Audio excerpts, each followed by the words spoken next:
Welcome to the June 2023 edition of Upfront R.E.A.L, brought to you by Ohio Cooperative Living Magazine and Ohio's Electric Cooperatives. I'm Karen Whitney, Director of Communications for OEC, and with me today, Pat O'Loughlin, our President and CEO. Good afternoon, Pat.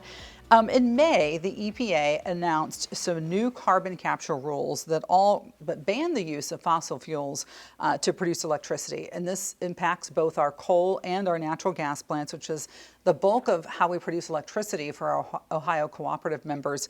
Can you explain to us, what are they asking our coal and gas plants to do, and what kind of impact would that have on our commitment to provide them reliable, affordable electricity? Well, that's a great question, Karen. It's really a tough issue. Here at the same time, we are using more electricity to do almost everything. We have cleaned up our electricity supply and continue to get cleaner and better all the time. Now the EPA has come out with a set of rules that effectively will require us to stop using fossil fuels or implement new technologies that don't even really practically exist in the real world today in a very short time frame.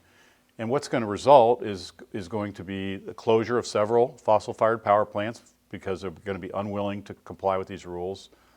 And we're going to see higher prices of electricity at a time when our grid is already strained to meet its requirements that we have, and we're seeing cost increases already.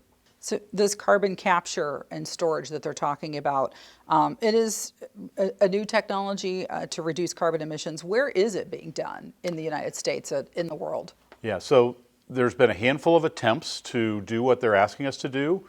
Most of those have already been abandoned. There's one that I'm aware of that's operating but not exactly doing what they've asked. So the real answer is there isn't any of these out there doing exactly what it is they're proposing we'd be able to do in just a few short years at our coal plants and a few more years for gas plants. It's a very unrealistic and dangerous rule. Okay, so it's not even a proven technology then, it sounds like.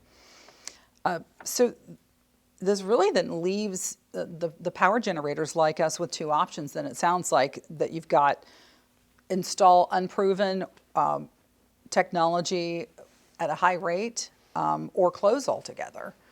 That could mean no reliable power. It could mean rolling blackouts in our future. What are your thoughts about that?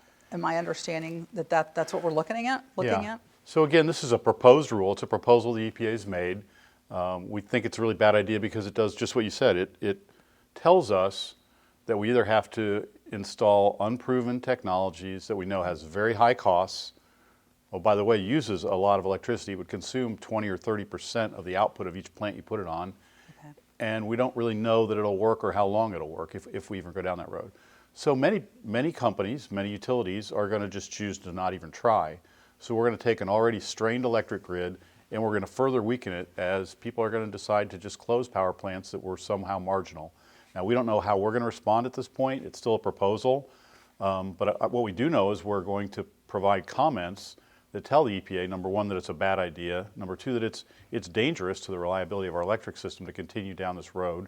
And number three, that there are better ways to go about this. In fact, we've proven that. Since 2005, the electric power industry has reduced our emissions of CO2 by 36% while producing 5% more electricity. We do that without any regulations, but just by advancing technology and using proven, cost-effective ways to make electricity better. And we're going to continue to do that. And these kind of rules which force technologies that are unproven and costs that are higher on utilities and ultimately on consumers are just a bad idea. And we're going to tell them that. I don't know if it's coincidence or not, the USDA a week later announced $9.7 billion in funding to cooperative power generators just like us here at Buckeye Power to install clean energy systems, projects like carbon capture. How are they connected? How is this connected to the EPA rules? Yeah, well, I don't really know. It doesn't seem like an accident that those things both came out at the same time. We are hopeful to use some of the USDA, RUS, Rural Utility Service money to help us further our clean energy projects in many ways. It's certainly not going to fully replace all of our fossil generation, but we do think that it's a great program and it's one that can help us advance our clean energy goals more affordably for our members. Yeah, so a lot of important news coming out in our industry. What can the people watching this podcast, this video podcast, what can they do to get involved stop these EPA rules from taking effect? Yeah, well, at the end of the day, we are going to oppose these rules through the rulemaking process. That's not something most people can get involved in. But we do need to pick leaders, elect leaders that are going to propose sensible solutions and that are going to stay away from dangerous and harmful proposals. That's what we see this as, and we need leaders that are going to work on more common sense solutions to the problems that we all face. And those include reliable electricity, they include affordable electricity, and they do include a cleaner environment. And we've proven we can do all three. It's just very difficult when you're forced into bad ideas. Okay, thank you, Pat.